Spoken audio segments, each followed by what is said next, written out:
world is seeing the most dramatic change in the way people are receiving and consuming information. You know how much wealth was created in the dot-com era. Well, let me tell you, that was nothing. Have you heard of the phrase order of magnitude? When economists and fancy pants scientists talk about order of magnitude, they don't mean 2 times. They don't mean 3 times. They mean 10 times the size of what came before it. And the change is thanks to this thing. We are seeing an order of magnitude event 10 times anything we saw with all of those amazing web fortunes. In this video, I and 350 of my closest friends are going to show you what we're talking about. We're going to show you how they generated 1 million readers inside of 11 months with virtually no advertising, no lists, no website to start with. We've never seen anything like it, and we are going to show this to you today. But first, we've got to take a little side trip to Africa.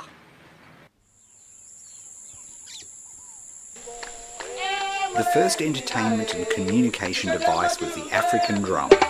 Its low bass and repetition made it the perfect music to entertain and be heard outdoors. The next major venue was the church. Drums don't work so well in a church. Cathedrals and churches became the next major venue. And as you just heard, drums and complex rhythms sound terrible in a cathedral. Cathedrals as a venue have a lot of echo. A sound will reverberate for as long as 4 seconds. Choirs and organs in a major key sounded wonderful, and again, the music changed because of the venue. Around Mozart's time, the venues changed again. All of his music was commissioned by rich patrons. It was shock horror, dance to. Importantly, the venue changed. All those key changes, the trills and musical extravagances of his music was perfect for the grand, but not too grand, ballroom full of people with lavish dresses and sound-absorbing decorations. Before the invention of the humble microphone and radio, the popular singers throughout the ages were belters. They literally had to be heard in an opera house. There was no amplification. You had to sing to the back of the hall, which, by the way, was why opera houses are very short front to back, but are built very tall. In the 30s, microphones allowed a whole new kind of singer, the crooner. Bing Crosby and Frank Sinatra sang in a way that was perfect for the radio, but would have been useless in a loud venue without amplification. In the 30s, more people heard more music in a year than they would have heard in a lifetime thanks to radio. You may not seem it now, but Bing and Frank's music was radical at the time. Now I'm going to show you 3 charts, but stay with me. They're cool charts. They move, they zoom, and most importantly, they show you an extraordinary opportunity. See these numbers on the left? Each step of the chart is an, wait for it, order of magnitude increase. Each step is 10 times greater than the previous step. 10,000, 100,000, a million, etc. In 1977, the year Star Wars was released and my life was changed forever. The Apple II sold a couple of thousand units. The TRS-80, remember those, shipped 100,000 units. In 1984, the Apple Mac burst on the scene. The biggest seller, by the way, that year was the Commodore 64, with over 1 million sales. It took just 7 years not to double sales for personal computers, but the best seller was 10 times greater. 10 years later, it's a 3-horse race. The PC is selling over 10 million units a year by itself, the Mac over 1 million, and sniff, the Amiga was on its way out. In 2000, notice that PCs and Mac sales have stayed pretty consistent. The massive growth in personal computer sales since 1977 has stalled out. But then something strange happened. Boom! Wow! Where did they come from? Nokia had the first phones capable of accessing the internet using WAP. You probably didn't notice. Remember Crackberry? Email to your phone. Life was never the same.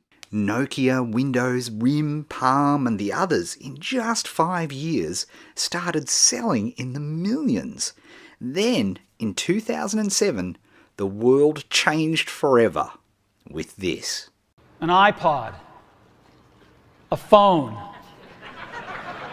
and an internet communicator. An iPod, a phone. Are you getting it?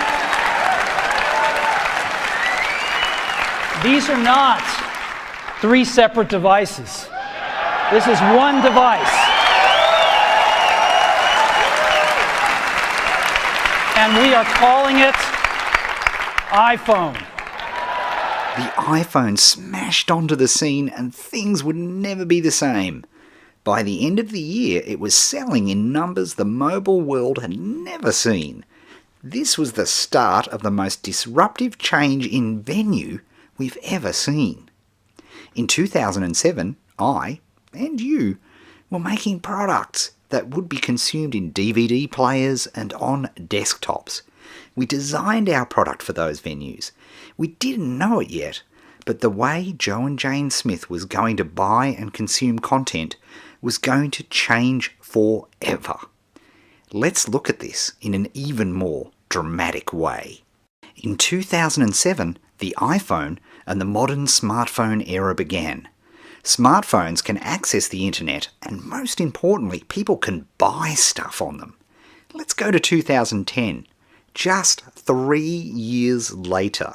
In 2010, something even more dramatic happened. Something that made the explosive growth of smartphones look like a snail race. We'll come back to that. Let's push that slider all the way to 2012. Just 4 years after the iPhone ushered in the smartphone era, smartphones smashed past desktop PC sales. An entirely new economy was born. But hang on, what's that tablet number doing? We know the iPhone kicked off a revolution and its sales in the first year were unlike anything the phone industry, let alone the PC industry, had ever seen.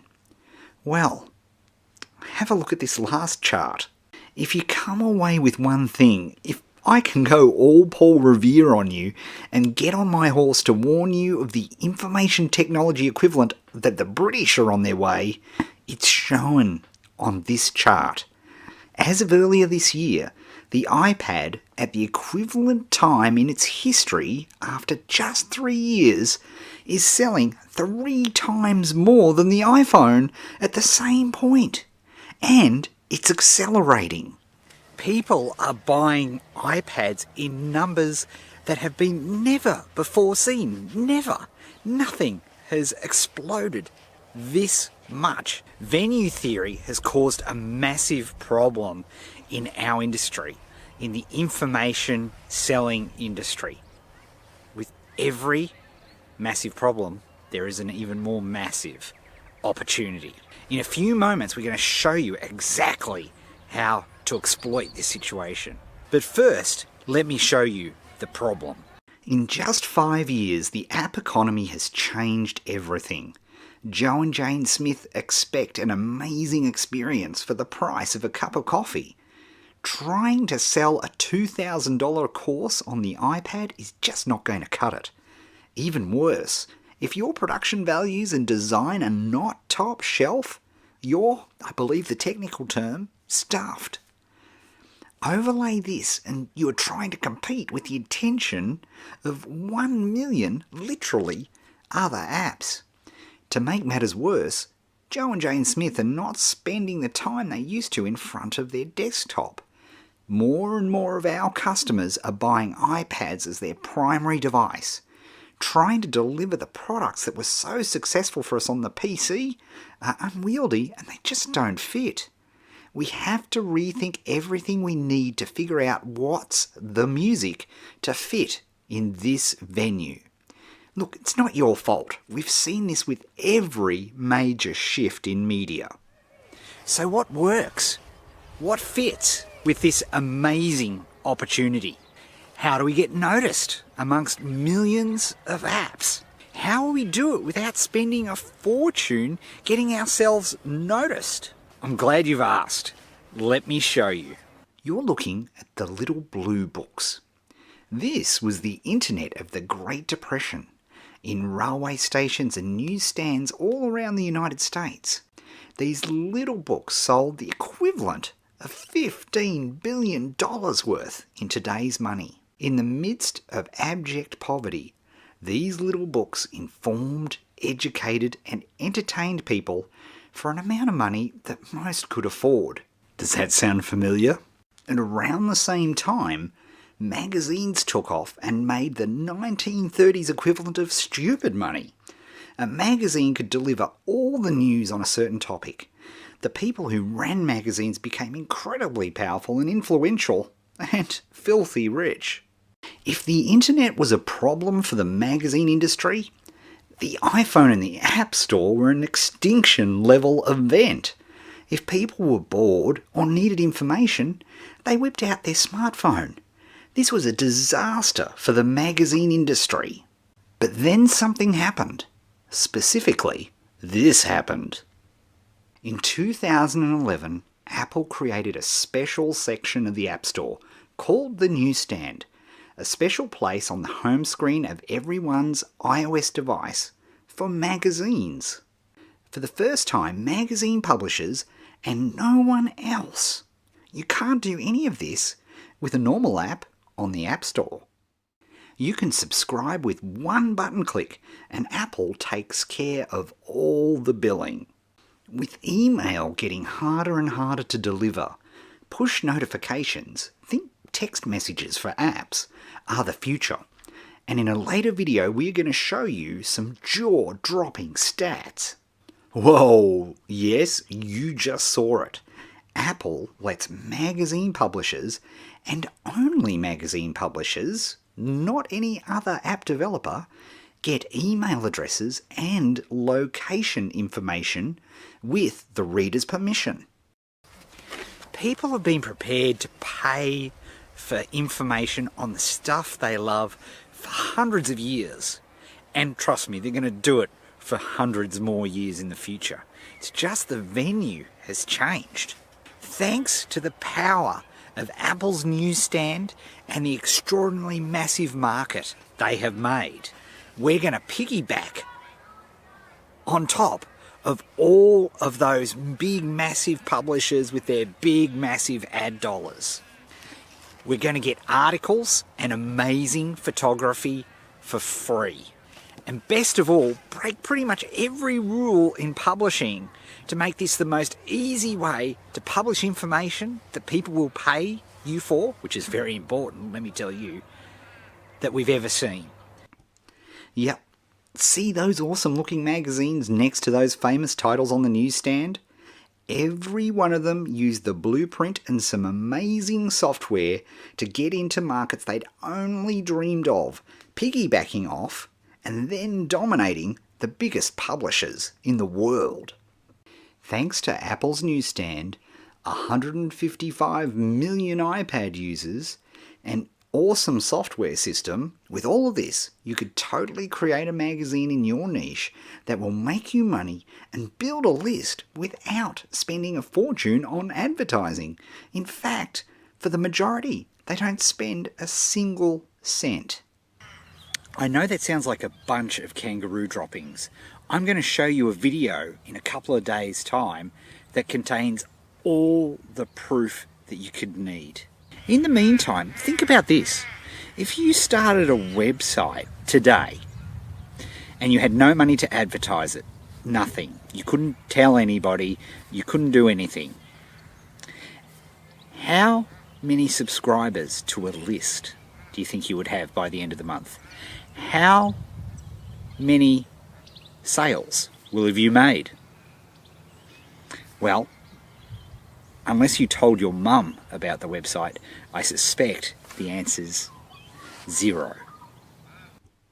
Every publisher using our system has made sales day one. You know how expensive traffic is, how hard it is to get. Well, big name publishers are spending big money driving people to the newsstand, and look who's right next to them on the virtual shelf.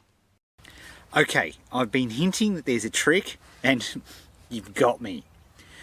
Let's address the elephant that's in the room. Magazines are hard if you're doing it traditionally, and like pets, they're not just for Christmas. They're expensive. You have to come up with a massive amount of content. Photography is off the charts expensive. You need to code your own Newsstand app and then get a magazine beautifully designed. All of this costs a mountain of time and money. Or does it? Let me show you something real quick here. Steve Prusak, publisher of Veg World magazine, gets contributions from bloggers who are happy to give him content for free using a method we teach. We'll send you a link to the magic email we use in a couple of days, which our publishers use to get all the free content they need. But Ed, I hear you say, what about photos? Well, I personally like to take photos with my iPhone, and these covers you see here were actually all shot in Instagram. But check this out. Have you ever heard of Creative Commons? It's okay, I hadn't either. Did you know you could search for Creative Commons photos on Flickr.com that can be used for commercial purposes, like, say, a magazine cover or photos for a magazine? Now, it's important to follow the right steps and make sure you give the right credit, but you can get amazing looking photography for your magazine. So we have photos and articles. What about making it all look awesome? A traditional magazine is made up of word and pictures, right? With a Newsstand magazine, you can do so much more. You can have video, you can have audio, you can basically have anything that you can do on a web page with HTML5. Does your market have cool YouTube videos? How much does it cost you to put those YouTube videos in your website? What if we put them in a magazine on our Newsstand? These Newsstand magazines can have videos in them. Welcome to the historic Central Library in lovely downtown Los Angeles. For those of you who made it across town and battled the traffic, thank you. You'll be happy that you did. In fact, pretty much anything you can do on a web page. This MagCast, that's what we call these new type of magazines, has Google Maps and walking tours built right in. My good mates Dean Jackson and Joe Polish have a MagCast called I Love Marketing that has their podcast and transcripts in it. He's Joe Polish, and this Don McAllister at Screencasts Online teaches people how to use software on their Mac and their iPhones and iPads in his fantastic MagCast. You can now download it to your iPhone as well. And there's more information in the magazine about the new text version, specially formatted for the iPhone. Robin Nolan sells courses inside his magazine, which is really cool. By the way, that gypsy jazz guitar that you're hearing now and again in this video, that's him too. Very talented. He's just got a new album out as well, and he's using his MagCast to promote his album. Bring a guitar down here. Really Always a lot of fun. Now in this video I'm here to tell you about a brand new course I've created, and it's called My Jumpstart into Gypsy Jazz Master. I've got to say I love this one. Jason Rogan puts in full short films in his MagCast and then interviews the key players to see how they're done. What a brilliant idea.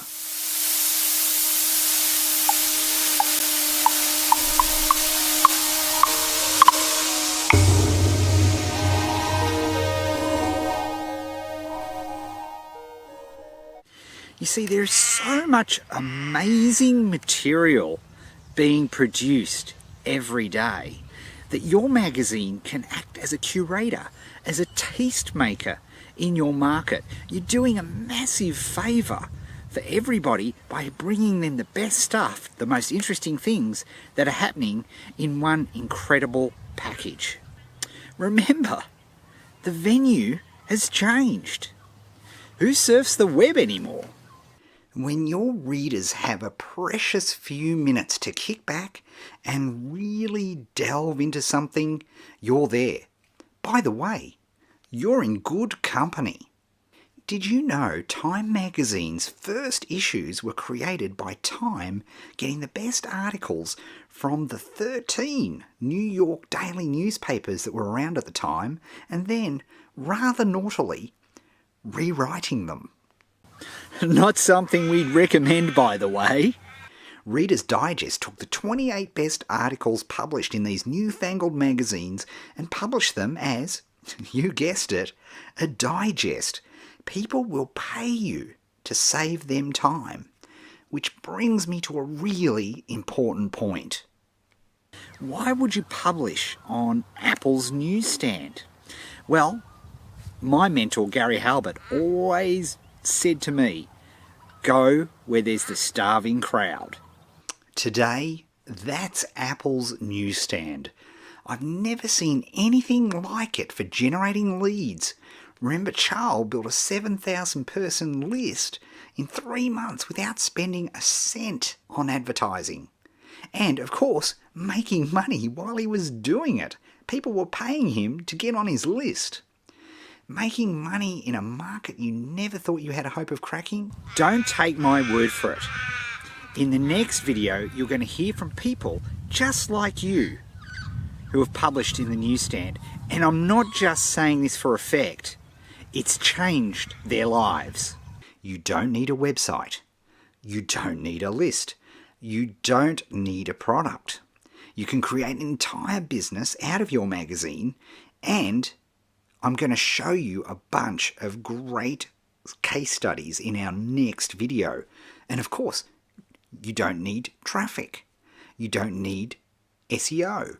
You don't need pay-per-click. You don't need banner ads.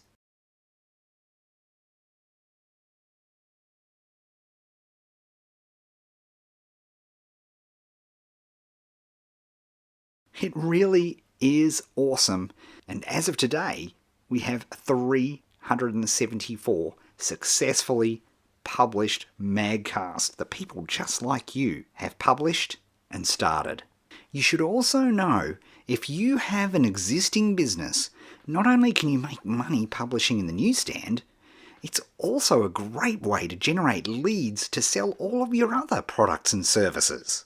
How many articles do you have? How many blog posts? How many videos? Podcasts? Photos? Do you have products that could be reused and reinvigorated? Now you've got a place to gather all that content. You have a new venue that's 10 times bigger than you've ever had before. A venue where people don't expect everything for free. Hey, thank you for listening and watching this video. I reckon this is something that you can do. Look, as a thank you, I'll send you a 12-month free subscription to Digital Publisher, our very own MagCast on everything that's happening in the App Store in digital publishing.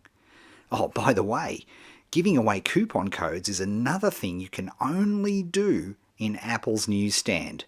So we want to have you to have 12 months for free, and we'll email that out to you so that you've got it and you can download and watch yourself and see yourself the power of this. Now, In a couple of days' time, I'm going to send you the next video because I want you to hear from our pilot program publishers. Enough from me. See what they did, where they came from, and how publishing on Newsstand has changed their lives.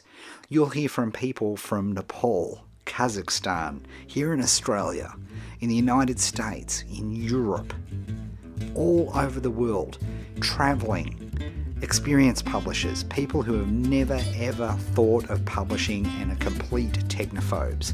Their stories will amaze you. I'm immensely proud of them. Hey, just one more thing. There's a secret sauce that we use to put all this together, a software system that creates an app for you that you put in the App Store, which is your own app, and it works with Macs, it works with PCs, it's completely cross-platform, and most importantly, it's drag and drop. If you can do an email, you can use this system. It's what makes all of this possible. So we're going to hear from people who have been using the system on the pilot program for the last year, and then we're going to be able to show it to you as well. So stick around for that. Now, you might notice below the video there's a place for Facebook comments. I'd love to hear what you thought about this video and what you think about venue theory. And also, if you've got any questions, love to hear that. I'll be looking at it and checking in every day. So please, feel free. Love to hear from you. Love to hear what you think. And we'll speak real soon. Subscribe.